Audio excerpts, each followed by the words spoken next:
Amém, irmãos? Glória a Jesus. Salmos, capítulo 3.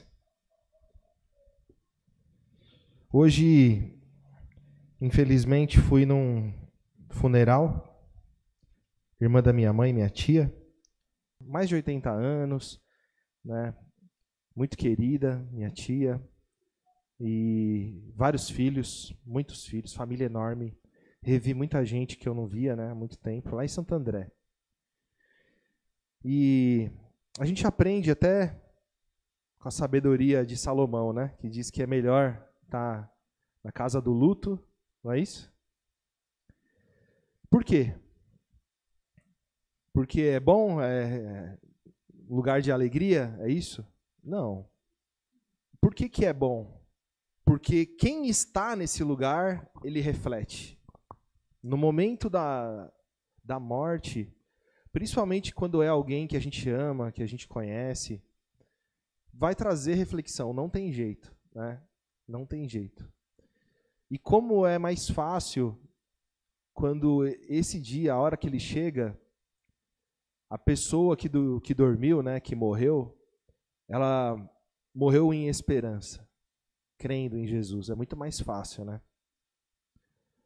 A morte, esses dias eu estava pensando, até por outro motivo, não foi nem por causa da pregação de sábado, porque sábado também a gente falou sobre isso, né? Mas eu estava pensando num rapaz que faleceu. Eu conhecia ele da internet, né? E ele, infelizmente, faleceu de câncer. Foi muito rápido, ficou doente. E é interessante porque poucos meses atrás, tipo, eu olhava lá o canal dele, ele estava lá feliz, sorridente, né? E de repente definhou e morreu. Mas morreu assim, muito, muito mal mesmo. Tava assim, pele e osso, tava muito mal. Em pouco tempo. E aí eu pensei um pouquinho nele e na minha cabeça veio assim, como que ele tá agora? O corpo dele, né? Imagina a situação.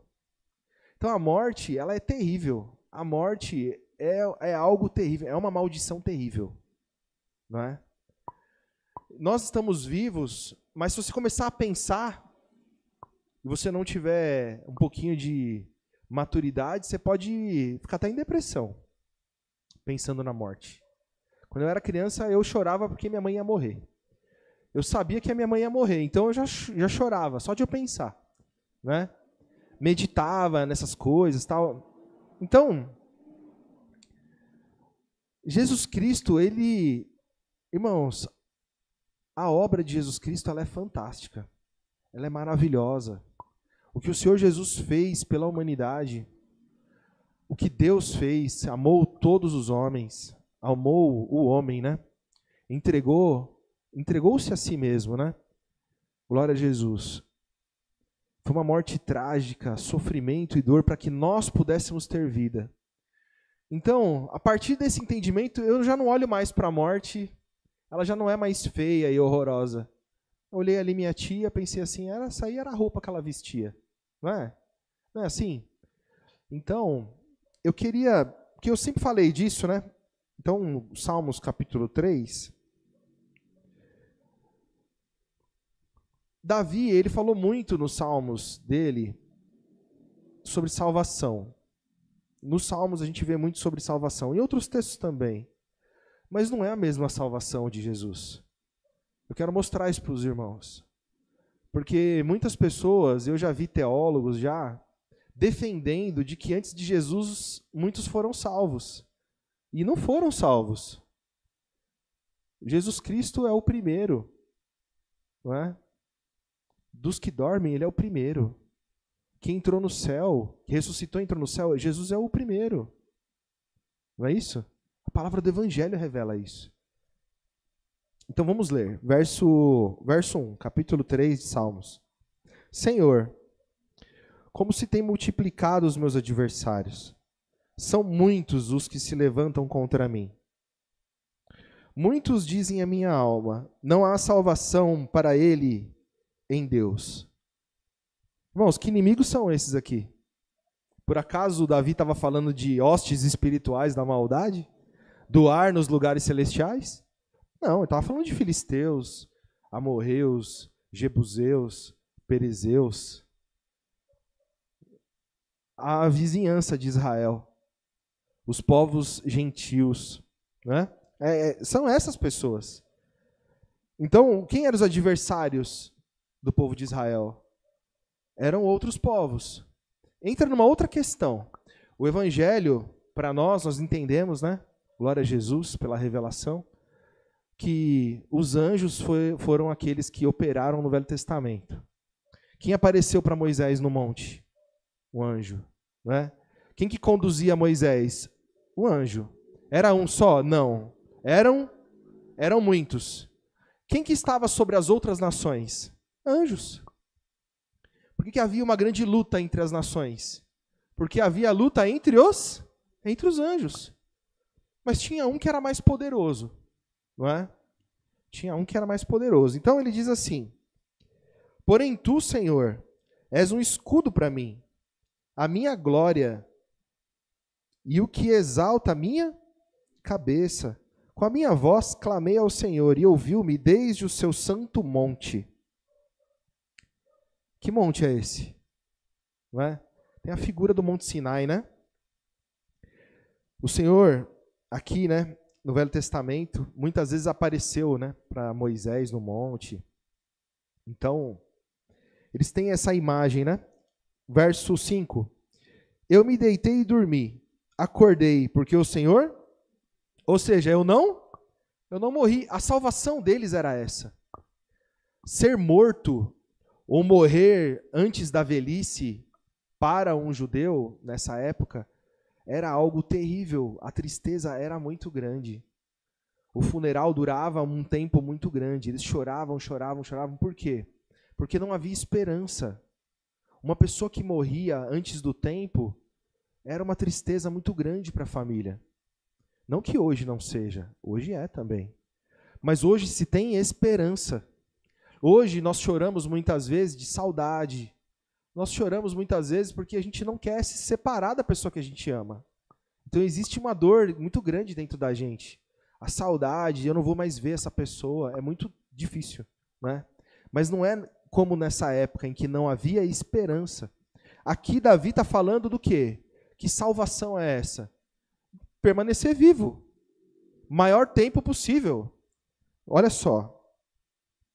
Verso 6. Não temerei 10 milhares de pessoas que se puseram contra mim e me cercam.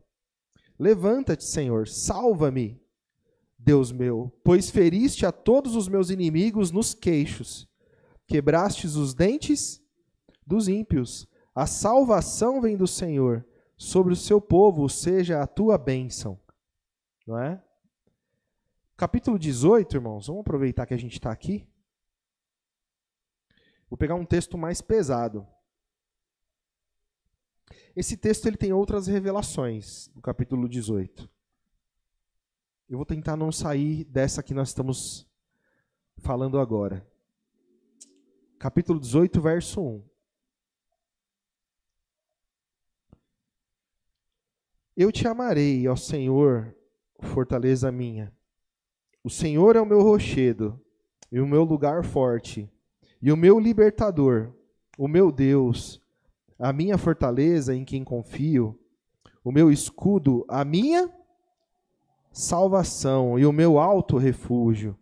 Invocarei o nome do Senhor, que é digno de louvor, e ficarei livre dos meus inimigos. Tristezas de morte me cercaram, e torrentes de impiedade me assombraram. Tristezas do inferno me cingiram, laços de morte me surpreenderam. Na angústia invoquei ao Senhor, e clamei ao meu Deus. Desde o seu templo ouviu a minha voz. Aos seus ouvidos chegou o meu clamor perante a sua face. Então a terra se abalou e tremeu, e os fundamentos dos montes também se moveram, e se abalaram porquanto se indignou. Das suas narinas subiu fumaça, e da sua boca saiu fogo que consumia. Carvões se acenderam dele. Abaixou os céus e desceu, e a escuridão estava debaixo dos seus pés. E montou num querubim e voou. Sim, voou sobre as asas do vento, fez das trevas o seu lugar oculto. O pavilhão que o cercava era a escuridão das águas e nas nuvens dos céus. Deus é luz e nele não há treva nenhuma. 1 de João, não é isso? Capítulo 1. Por acaso o Pai apareceu montado num querubim alguma vez? Com uma aparência de dragão? Com fogo, com brasas, com fumaça, com trovões, com terror, com guerra, com morte? Não. Anjos, né? O Novo Testamento deixa claro. Isso aqui era um anjo, não é? A palavra diz também que o Pai habita na luz inacessível, que nem o homem viu e não pode ver. Então, essa descrição aqui, alguns vão dizer, não, isso é poesia. Isso é só um cântico de Davi. Não é? É só um cântico. Eu não entendo assim, nós não entendemos assim. Nós sabemos que não é isso não. Né, irmãos? Alguns vão dizer assim, não, isso daí era uma... Como é o nome? Eu sempre esqueço. Vou usar outro nome porque eu não lembrei da palavra agora que a teologia criou, mas é como se ele tivesse se materializado. Né? Então, ele se materializou, apareceu como um dragão, como um ser ali terrível, assustador. No momento em que Davi morria de medo, que Davi estava no meio de uma guerra, perseguido por adversários, com medo da morte, e quando ele clamou, apareceu esse Senhor com trovões, com barulho, com tremor, com medo, não é isso? É o que ele está dizendo aqui. Ao resplendor da sua presença, as nuvens se espalharam, e a saraiva e as brasas de fogo. E o Senhor trovejou dos céus, o Altíssimo levantou sua voz. E houve saraiva e brasas de fogo. Mandou as suas setas, olha só que coisa, hein? E as espalhou, multiplicou raios e os desbaratou. Então foram vistas as profundezas das águas e foram descobertos os fundamentos do mundo. Pela tua repreensão, Senhor, ao sopro das suas narinas, enviou desde o alto e me tomou, tirou-me das muitas águas. Livrou-me do meu inimigo forte e dos que me odiavam, pois eram mais poderosos. Não é espiritual isso aqui, irmãos. Ainda que nós sabemos que quem agia no Velho Testamento agia assim, na parte espiritual. Os homens iam para as guerras conduzidos pelos anjos. Os homens se iravam e eram ensinados a buscar vingança e morte por causa dos anjos, não é? Mas a quem ele se referia quando ele chamava de inimigos? Amorreus, Perizeus, Filisteus, etc. Né? Verso 18. Surpreenderam-me no dia da minha calamidade, mas o Senhor foi o meu amparo. Trouxe-me para um lugar espaçoso. Livrou-me porque tinha prazer. Olha, o Senhor tinha prazer em mim. É isso que a gente entende no Evangelho? Quando o Senhor Jesus veio, a palavra diz que nós estávamos mortos em ofensas, nós éramos amigos de Deus, éramos inimigos de Deus. Quando Ele nos salvou, está lá em Romanos capítulo 5, e nos trouxe a paz com Deus, não é? Pela fé, nós éramos inimigos de Deus, não é? E olha a sequência do texto. Recompensou-me o Senhor conforme a minha. Então, havia justiça em Davi e por isso Deus recompensou ele, é isso? O texto está dizendo isso. Ele acreditava nisso, não é? Retribuiu-me conforme a pureza das minhas. Tem misericórdia, não faça isso, Senhor. Tem misericórdia de mim. Não retribua segundo a minha justiça, segundo a minha pureza, Senhor. Eu digo assim hoje, né? Nós aprendemos com quem isso, irmãos? Com Jesus, né? Glória a Jesus. Mas ele se justifica onde? Verso 21. Porque guardei os caminhos do Senhor e não me apartei impiamente do meu Deus. porque todos os seus juízos estavam diante de mim, e não rejeitei os seus estatutos. Também fui sincero perante ele, e me guardei da minha... Será?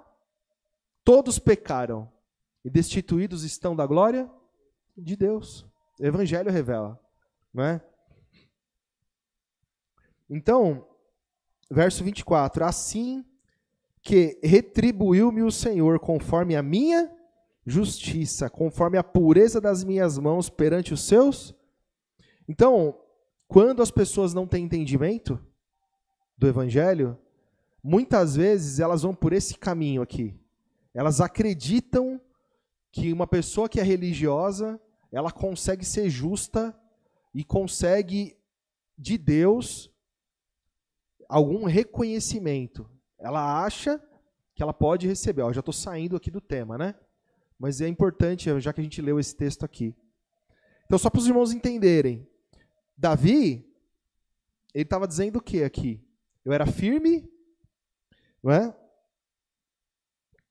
Eu guardei os estatutos, eu não fui ímpio, eu isso, eu aquilo outro, não é?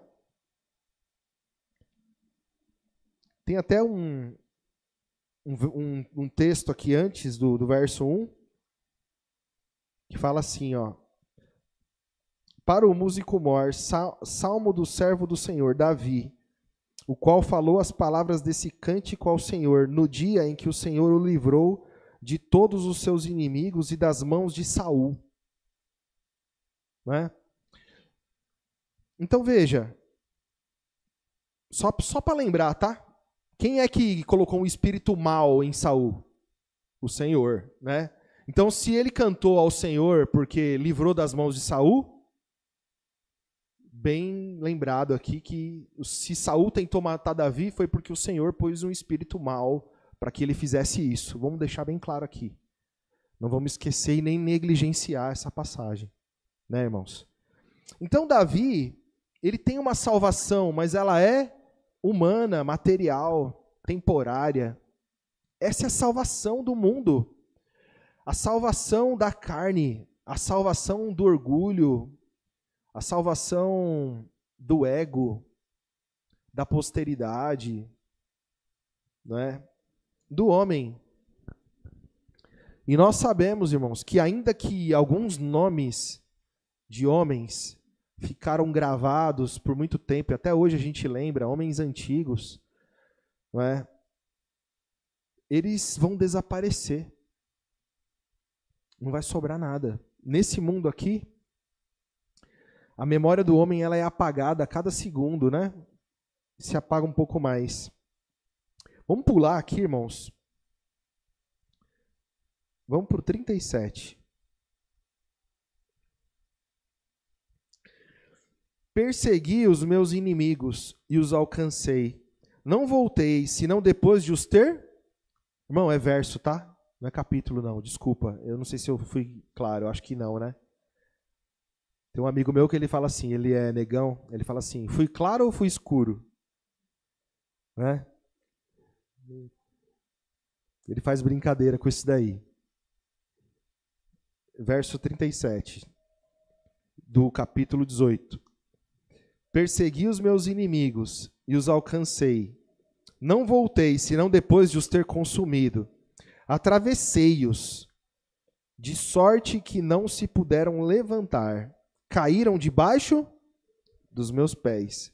Pois me cingiste de força para a peleja. Fizeste abater debaixo de mim aqueles que contra mim se levantaram. Deste-me também o pescoço dos meus inimigos, para que eu pudesse destruir os que me... Tá falando de vida espiritual aqui? Ninguém duvida disso, né? Davi está dizendo que Deus deu força, capacidade para ele matar. E ele matou. E ele está muito feliz, não é isso? 41. Clamaram, mas não houve quem os livraste. Até ao Senhor. Mas ele não lhe respondeu. Clamaram. Então eles clamaram até ao Senhor. Mas o Senhor escolheu um e não escolheu o outro. Deu força para um, poder para um, mas não deu para o outro. Ah, mas a teologia vai dizer, não, mas é porque eles eram idólatras, eles tinham outros deuses, não é isso? Tá bom.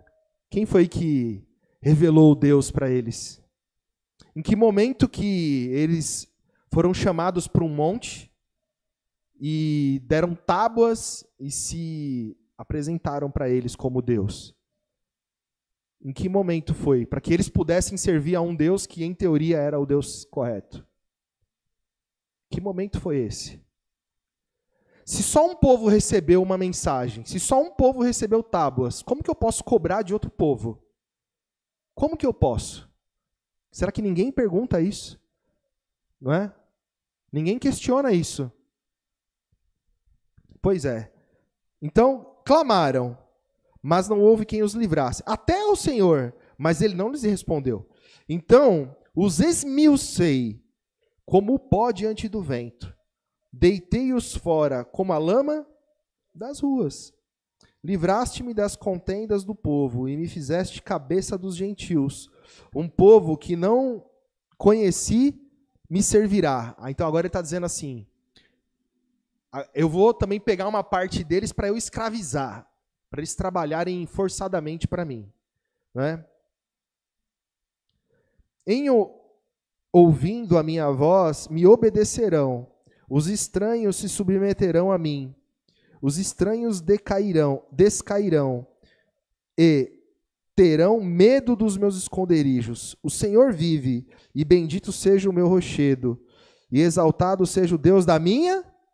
Então, essa é a salvação do Velho Testamento, irmãos. Um povo com poder, um povo que é obediente às leis, ele por algum momento vai ser colocado debaixo das asas, vai ser dado poder para ele, subjugar e submeter outros povos à morte, à destruição, à ruína, à escravidão. E no fim, eles vão ter vida eterna? Não. Não tem promessa de vida eterna. O Senhor Jesus Cristo disse, vocês procuram nas Escrituras a vida eterna, e são de mim que elas testificam. Né? Isso está em João, capítulo 5, verso 39, se não me engano. Né? Então o Senhor Jesus Cristo disse, sim, falaram da salvação nas Escrituras, mas estavam falando de mim, tá? Estavam falando de mim. Glória a Jesus. Então, irmãos,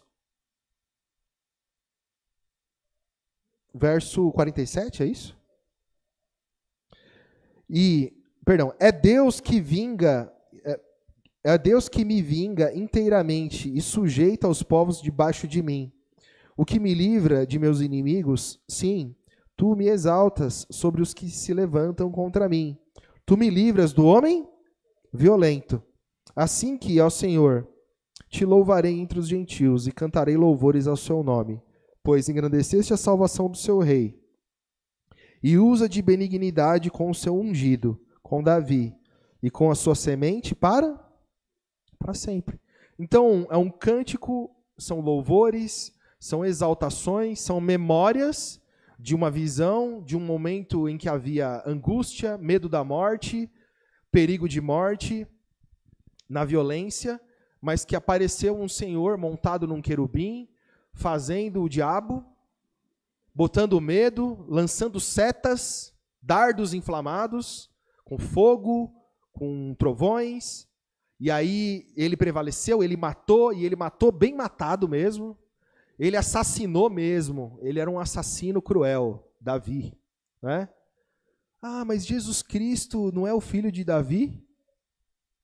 Jesus Cristo é o filho de Deus Pai. Foi colocado no ventre de Maria, da linhagem de Davi. Mas não tem honra e glória nenhuma para Davi aqui. O Evangelho está trazendo honra e glória para o Pai. E trazendo revelação e mostrando para a igreja o Deus verdadeiro e a vida eterna, revelado em Jesus Cristo. Então não havia salvação, irmãos. Não é?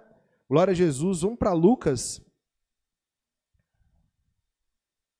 Lucas 10.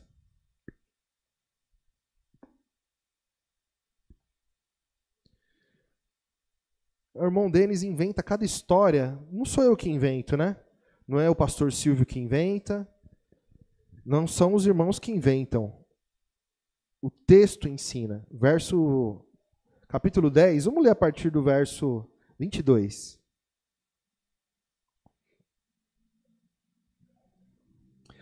Acho que faz sentido. Vamos ler o 21 também. A partir do 21. Lucas 10, 21. Naquela mesma hora, se alegrou Jesus em espírito e disse: Graças te dou, ó Pai, Senhor no céu e na terra, que escondestes essas coisas aos sábios e inteligentes, e as revelastes às criancinhas. Assim é, ó Pai, porque assim te aprouve. Tudo por meu Pai me foi entregue, e ninguém conhece quem é o Filho, senão o Pai, e nem quem é o Pai, senão o Filho, e aquele a quem o Filho quiser revelar. E voltando para os discípulos, disse-lhes em particular: Bem-aventurados os olhos que veem o que vós vedes, pois vos digo que muitos profetas e reis desejaram ver o que vós vedes e não viram, e ouvir o que ouvis e não ouviram. Então até Jesus Cristo haviam profetas, reis, gente poderosa, mas não viram o que os pequeninos de Jesus viram. Ninguém conhece o Filho senão o Pai, e ninguém conhece o Pai senão o Filho, ou aquele a quem o Filho quiser. O Senhor Jesus veio revelando o Pai, que ninguém conhecia. O Deus de toda a salvação, esse sim, o Deus verdadeiro, o Pai, não é? Papai querido, Deus de misericórdia, não um Deus de guerra, de trevas, de violência, de morte, de sofrimento, né? Então aqui, irmãos, vamos para o capítulo 3 de João.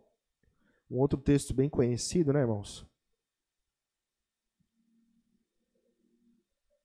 A gente vai ler um trecho aqui.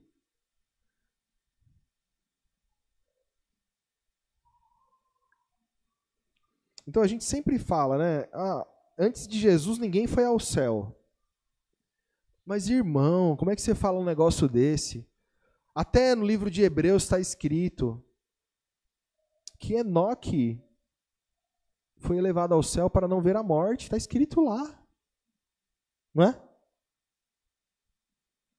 Então, o Novo Testamento está contradizendo o que você está dizendo aí. Não é isso? Elias foi ao céu numa carruagem de fogo. Mas, irmãos, a gente não vai entrar nesse tema, senão a pregação vai durar 2 ou 3 horas, né? Não que fosse ruim, mas a gente não veio preparado para isso, né, irmãos? Mas o Evangelho, muitas vezes nós vemos, no livro de Hebreus, por exemplo, o escritor sendo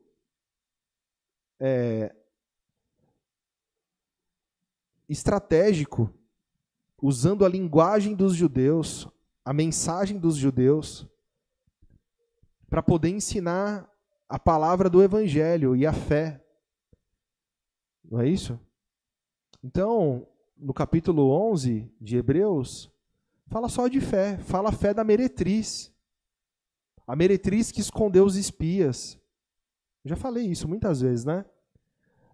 Por quê? Porque ela creu quando aqueles homens disseram: olha, se você proteger a gente, quando a gente vier matar todo mundo aqui, a gente vai poupar a sua casa. Ela creu.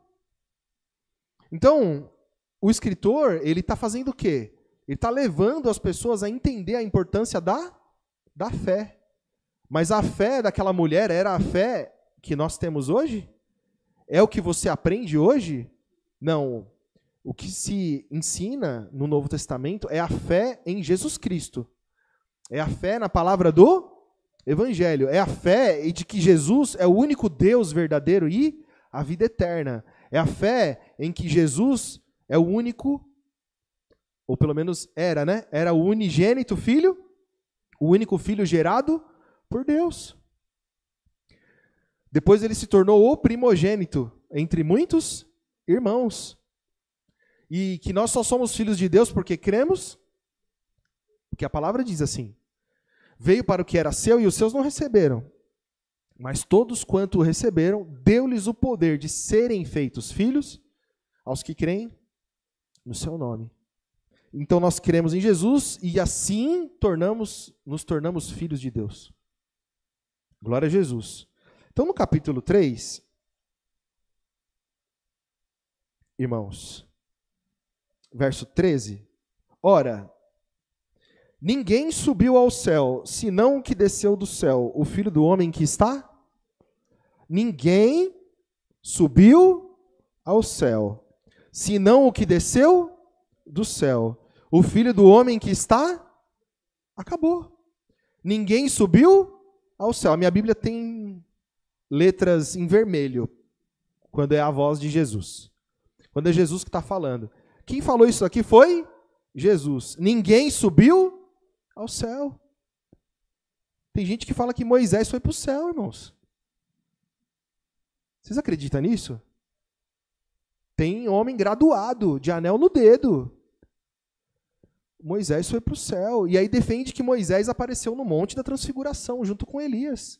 Que era Moisés que estava lá. Não é? Então, irmãos, ninguém subiu ao céu, senão o que desceu do céu, o Filho do Homem, que está no céu. Esse texto aqui está dizendo que Enoque não foi para o céu. Elias não foi para o céu. Não é? Outro dia o pastor Silvio trouxe a pregação. O último culto, né? Moisés, não acharam nem o corpo dele, até hoje. Não é isso? E ele foi morto, né? Ele foi morto. O texto lá deixa bem claro, ele enxergava, não escureceu seus olhos, né, e estava com saúde.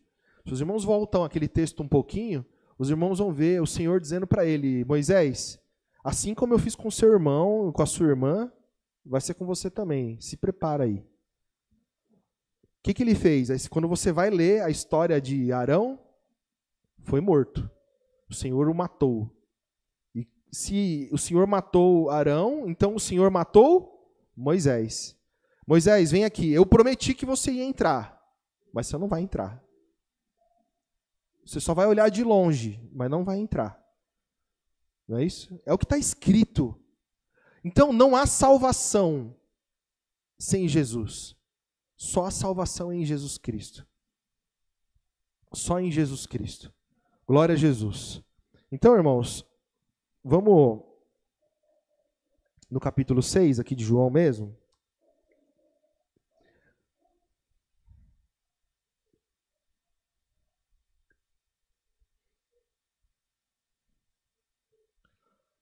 Vou ler só um pedacinho aqui, ó. Esse capítulo 6 ele é bem grande. Vamos ler o verso 51?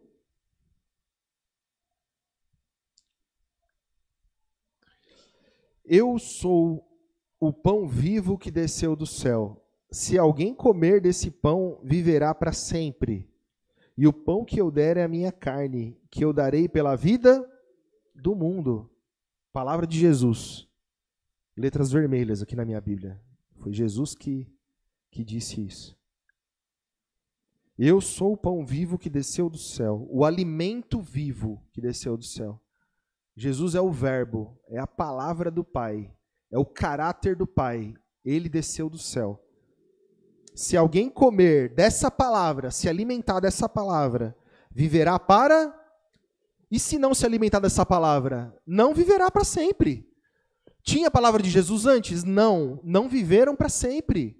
O texto diz aqui, não é? Verso 58. Este é o pão que desceu do céu, não como o de vossos pais, que comeram o maná e morreram. Quem comer este pão viverá para sempre.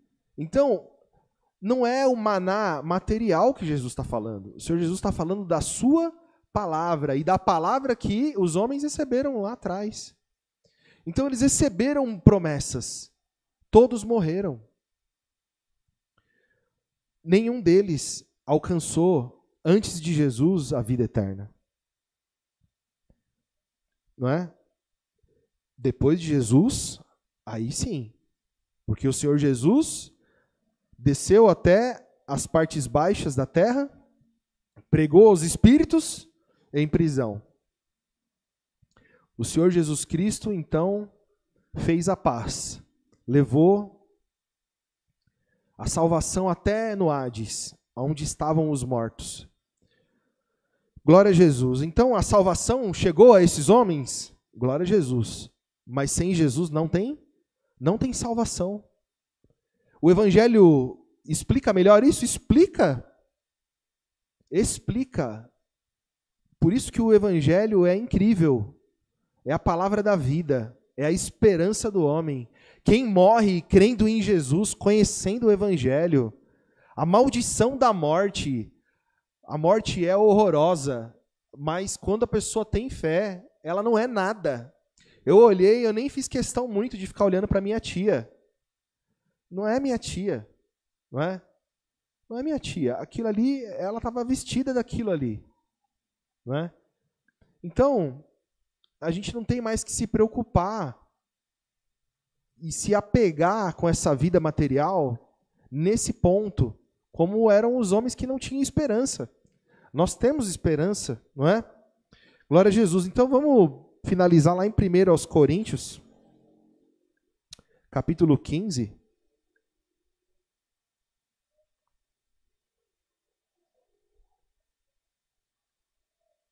Verso 1. 1 Coríntios, capítulo 15, verso 1.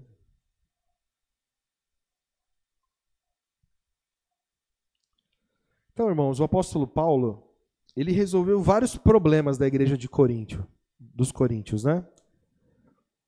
Vários problemas. E aqui ele está tratando da ressurreição, porque também havia incredulidade na ressurreição nessa igreja, né? Verso 1. Também vos notifico, irmãos, o evangelho que já vos tenho anunciado, o qual também recebestes e no qual também permaneceis, pelo qual também sois salvos, se o retiverdes tal como vos tenho anunciado, se não é que crestes em vão.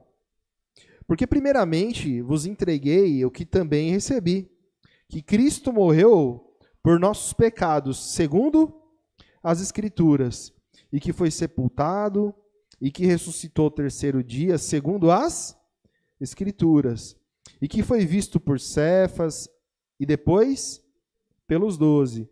Depois foi visto uma vez por mais de 500 irmãos, dos quais vive ainda a maior parte, mas alguns já dormem também. Depois foi visto por Tiago, depois por todos os apóstolos. E por derradeiro de todos me apareceu a mim, como a um nascido fora de tempo. Ou abortivo, né? Como um abortivo em algumas traduções. Porque eu sou o menor dos apóstolos, que não sou digno de ser chamado apóstolo, pois persegui a igreja de Deus. Mas pela graça de Deus eu sou o que sou. E a sua graça para comigo não foi vã. Antes eu trabalhei muito mais do que todos eles. Todavia, não eu, mas a graça de Deus que está comigo. Então, ou seja eu, ou sejam eles, assim pregamos e assim haveis crido. Então, até aqui, está dizendo, olha, eu preguei o evangelho para vocês, o evangelho de Jesus Cristo, aquele que muitos testemunharam das obras grandiosas, que viram ele ressuscitado. Não foi só um que viu, não foi 2, não foi 3, foram centenas de pessoas. Muitas pessoas viram, testificaram. E não é só a palavra deles, as escrituras também apontavam que isso aconteceria. Tinha profecia, tinha promessa, estava tudo escrito lá e tudo se cumpriu. E é isso que eu preguei para vocês. E não só eu, Cefas também pregou, outros também pregaram. Então, o apóstolo Paulo está falando do quê? Está falando que Jesus é verdadeiro. Está falando que a mensagem de Jesus, ela é verdadeira. Jesus ressuscitou? Ressuscitou. A ressurreição, ela é real. A salvação, a vida eterna é real. É isso que ele está dizendo para a igreja. Verso 12. Ora, se prega que Cristo ressuscitou dentre os mortos, como dizem alguns dentre vós que não há ressurreição dos mortos? Não é? É o que ele está dizendo. Se eu estou pregando, se todo mundo prega, se a mensagem de Jesus é essa, como que alguém está dizendo que Jesus que não há ressurreição dos mortos? Como que vocês podem dizer que não há ressurreição dos mortos? É isso que ele está dizendo. Verso 13. E, se não há ressurreição dos mortos, também Cristo não ressuscitou. E se Cristo não ressuscitou, logo é vã a nossa pregação, e também é vã a nossa fé. E assim somos também considerados como falsas testemunhas de Deus, pois testificamos de Deus, que ressuscitou a Cristo, ao qual, porém, não ressuscitou, se, na verdade, os mortos não ressuscitam. Por quê? Se os mortos não ressuscitam, também Cristo não ressuscitou. E se Cristo não ressuscitou, vã é a nossa fé. Ainda permaneceis os nossos pecados. E também os que dormiram em Cristo estão perdidos. Se esperamos em Cristo só nessa vida, somos os mais miseráveis de todos os homens. Mas, de fato, Cristo ressuscitou dentre os mortos. E foi feito as primícias dos que dormem. O primeiro dos que dormem. O primeiro que morreu e ressuscitou. Jesus. Antes de Jesus ninguém ressuscitou. Antes de Jesus ninguém foi salvo. Ele é a primícia o primeiro dos que dormiram. O que é dormir aqui? É morrer. Jesus morreu, mas a morte não pôde deter. Não pôde prender ele no Hades. Ele foi lá, levou a mensagem do Evangelho, pregou aos espíritos em prisão, e a morte não o deteve. Ele ressuscitou. A morte não pôde vencer. Não é isso? Glória a Jesus. As primícias dos que dormem. Verso 21. Porque assim como a morte veio por um homem, também a ressurreição dos mortos veio por um homem. Então, irmãos, antes de vir o homem da ressurreição, os homens eram apenas filhos de Adão. Não é isso? A morte veio por um homem, Adão. É o que o texto está dizendo.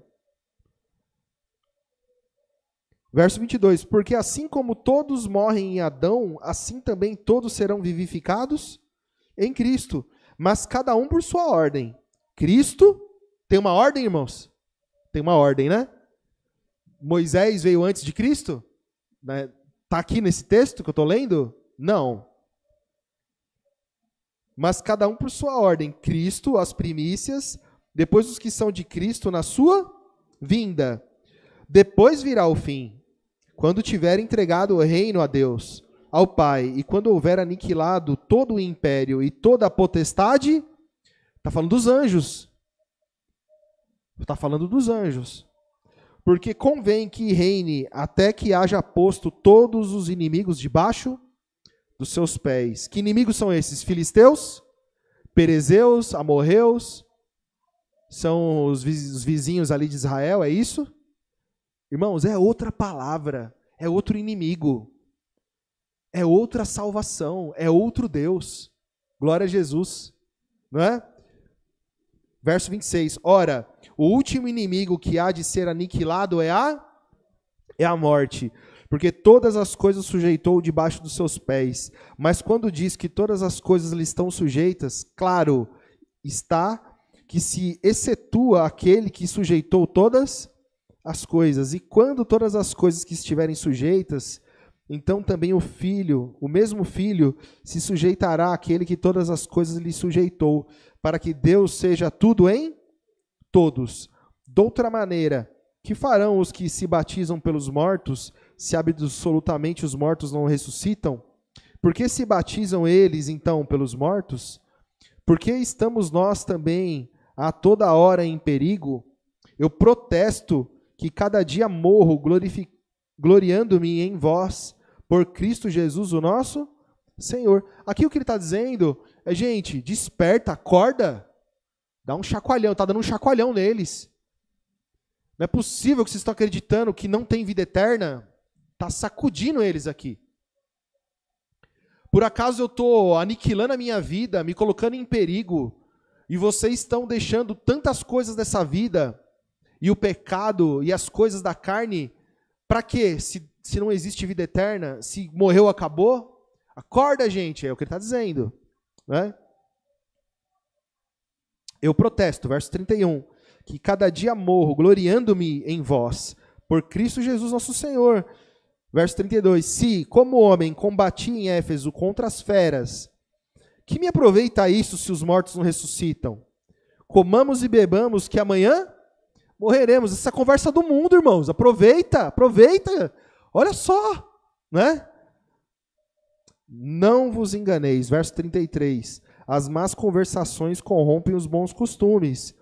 Vigiai justamente e não pequeis, porque alguns ainda não têm o conhecimento de Deus. Digo-vos para a vergonha vossa. É falta de entendimento. Estou com vergonha. Falta de entendimento. Vocês já deviam saber disso. Né? Verso 35. Mas alguém dirá, como ressuscitarão os mortos e com que corpo virão? Insensato. O que tu semeias não é vivificado, se primeiro não morrer. E quando semeias, não semeias o corpo que há de nascer, mas um simples grão, como de trigo, ou de outra qualquer semente. Mas Deus dá-lhe o corpo como quer, e a cada semente o seu próprio corpo. Nem toda a carne é uma mesma carne, mas uma é a carne dos homens, a outra a carne dos animais, e a outra dos peixes e a outra das aves. E há corpos celestes, corpos terrestres, mas uma é a glória dos celestes e a outra dos terrestres. Uma é a glória do sol, a outra a glória da lua, e a outra a glória das estrelas, porque uma estrela é diferente em glória do que outra estrela. Assim também a ressurreição dentre os mortos. Semeia-se no corpo em corrupção e ressuscitará em incorrupção.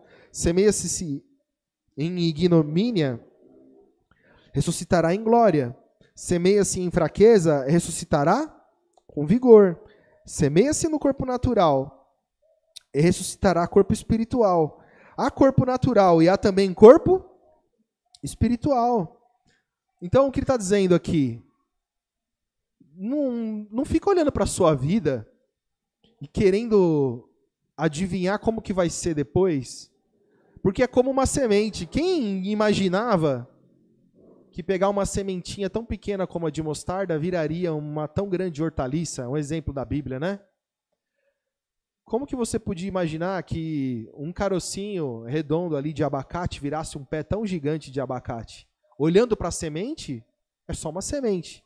Ele deu esse exemplo aqui, né? Então, não olha para a vida material, mas é a vida espiritual.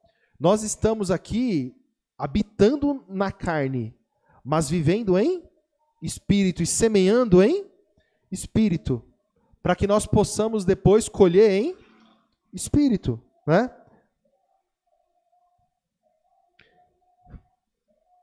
Meu Deus, verso 45. Eu acho que os irmãos vão ficar mais acordados se eu pregar assim, né, irmãos? Não vão ficar mais na escuridão, viu? No soninho do falso entendimento. Verso 45. Assim está também escrito: o primeiro homem, Adão, foi feito em alma vivente, e o último, Adão, em espírito. Eu estou falando aqui, quem está ouvindo a gravação não está entendendo. Aqui tem uma pregação aqui, que a gente está ouvindo bem alta, uma gritaria, né? É por isso. Que não vem daqui, lógico. Verso 46. Mas não é o primeiro o espiritual, senão o natural, e depois o espiritual. O primeiro homem da terra é terreno, e o segundo homem do Senhor é do céu. Qual o terreno, tais também são os terrestres. E qual o celestial, também os celestiais. Então, como que alguém poderia ser espiritual se o homem espiritual não tinha vindo? Não tem como. não é? E assim como trouxemos a imagem do terreno, verso 49, assim traremos também a imagem do celestial. E agora digo isto, irmãos, que a carne e o sangue não podem herdar o reino de Deus, e nem a corrupção herdar a incorrupção. E eis que aqui vos digo um mistério, na verdade nem todos dormiremos, mas todos seremos transformados, num momento, num abrir e fechar de olhos, ante a última trombeta, porque a trombeta soará, e os mortos ressuscitarão incorruptíveis, e nós seremos transformados, porque convém que isto que é corruptível se revista da incorruptibilidade, e isto que é mortal se revista da imortalidade. E quando isto que é corruptível se revestir da incorruptibilidade, e isto que é mortal se revestir da imortalidade, então cumprir-se-á a palavra que está escrita: tragada foi a morte na vitória. Onde está, ó morte, o teu aguilhão? Onde está, ó inferno, a tua vitória? Ora, o aguilhão da morte é o pecado, e a força do pecado é a lei. Quem que deu a lei? Os anjos. Para quem?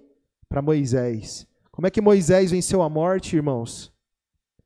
Se ele estava justamente com o aguilhão, justamente com a força do aguilhão, a força do pecado. Impossível, né? Então, como que é se revestir da incorruptibilidade? É crer em Jesus, é aprender de Jesus, é comer o pão vivo que desceu do céu, para ter vida. Nós lemos, come a palavra de Jesus, se alimenta dela e você vai ter vida, e vida eterna. Você vai dar o grito da vitória naquele dia. Aonde está, ó morte, a tua vitória? Aonde está, ó inferno, a tua vitória? Aonde? Você perdeu, você é um derrotado, não é? Hoje a morte é horrível e feia para muitas pessoas, mas não para o cristão. O cristão, ele encara a morte de frente, e a morte não tem poder sobre o cristão. Não tem poder sobre você, não tem poder sobre mim. A morte foi tragada pela vitória. Não é isso? Onde está, ó morte, o teu aguilhão? Onde está, ó inferno, a tua vitória? Ora, o aguilhão da morte é o pecado, e a força do pecado é a lei. Glória a Jesus. Glória a Jesus. Mas graças a Deus que nos dá a vitória por nosso Senhor Jesus Cristo. Portanto, meus amados irmãos, sede firmes e constantes, sempre abundantes na obra de Jesus, no Evangelho, a palavra da verdade, o Evangelho da nossa salvação, sabendo que o vosso trabalho não é vão no Senhor, não é vão. Irmãos, quem espera a Deus nessa vida, e só nessa vida, trabalha em vão. Trabalha em vão. Mas aquele que é cristão e espera em Cristo a vida eterna, irmão, o seu sofrimento não é em vão. Não é em vão. Amém? Glória a Jesus. Então vamos celebrar com alegria essa vitória. Né, irmão Luiz? Agradece aqui, meu irmão. Tem pedido de oração?